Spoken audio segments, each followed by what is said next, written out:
LBJ wanted a real war, but the resolution he had put to Congress had been shelved.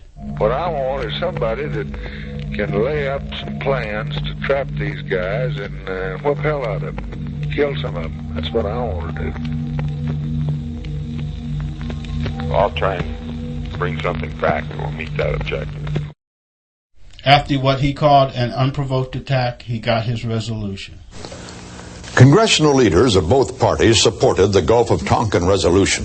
In fact, only 2 members of Congress voted against the resolution, Senators Morse of Oregon and Greening of Alaska. Being in the minority never proves that you're wrong.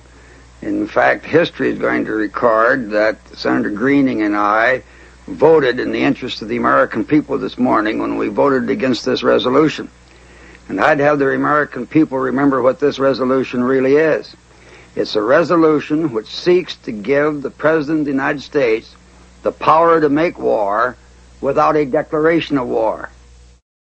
The Gulf of Tonkin resolution was not a declaration of war. There never was a declaration of war in Vietnam, but it served much the same purpose. The President was given broad powers to wage war.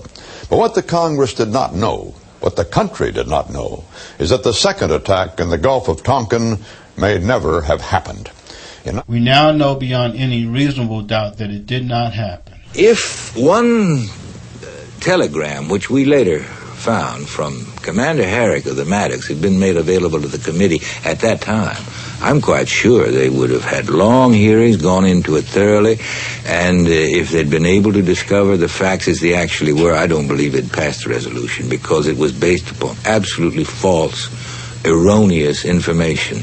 The events as they related them of August the 4th, 1964, were not true. Our ships it was not an unprovoked, deliberate attack. In fact, there was no attack at all. The captains in the Gulf reported what they were ordered to report. It's also been suggested that Washington was putting a great deal of pressure on you to come up with some positive answers to what happened that night. A positive answer being, yes, we were attacked. Well, I'm sure they needed one, and that's what we were trying to obtain for them, and we did, and sent it in. The gunners shelled an empty Gulf. Just above the bridge of the Maddox, where Captain Herrick was, is the main gun director. And inside the director was the sailor who was in charge of firing those powerful 5-inch guns. His job was to open fire once the enemy targets were spotted on radar or sonar. Those are the main methods for detecting targets you can't see directly. The man in charge of the main gun director, August 4th, 1964, was a 4-year veteran. He was also an expert sonar man, Patrick Park. Park is now a businessman in Los Angeles. Tell me, do you think that night, August 4th, in the pitch black, in a heavy swell, rainstorms, was there anything to shoot at out there? No, I don't. I'm certain that there was not anything to shoot at right from the beginning. The captain asked me immediately after the attack to go down and evaluate all the recordings that had been made of noise that sonar was reporting.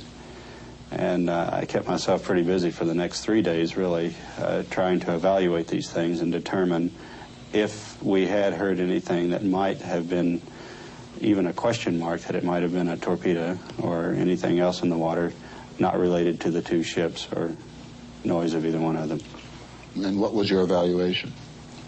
Absolutely nothing. The pilots saw nothing.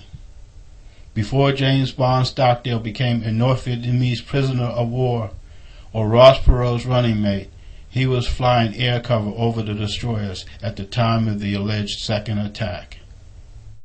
In Stockdale's words, I flew so low there was salt spray on my windshield, and I still didn't see a thing, meaning he never saw torpedoes or any evidence that the U.S. ships had been fired upon. The captain of the Ticonderoga's Attack Squadron 56, Commander Wesley L. McDonald, concurred.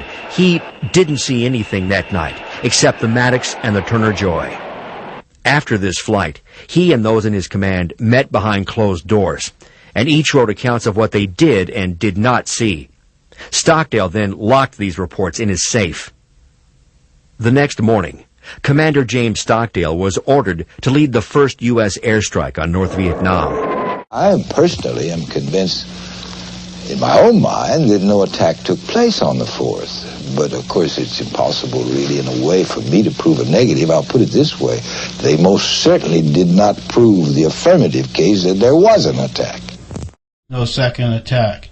And since that attack was the excuse that the president used to take the whole country to war in Vietnam, what are we to make of the following recently released White House tape? In it, LBJ and McNamara discuss the second Gulf of Tonkin attack before it takes place, as though they are planning on it. At base. Now, this is an action that we might well wish to consider after the second attack, but I think it would be inappropriate, General Wheeler agrees and Dean Rusk agrees, inappropriate to provide the task force commander that authority. There will be ample time for us after a second attack to bring this problem to your attention. You can then decide how far you wish to pursue the attacker into his base area.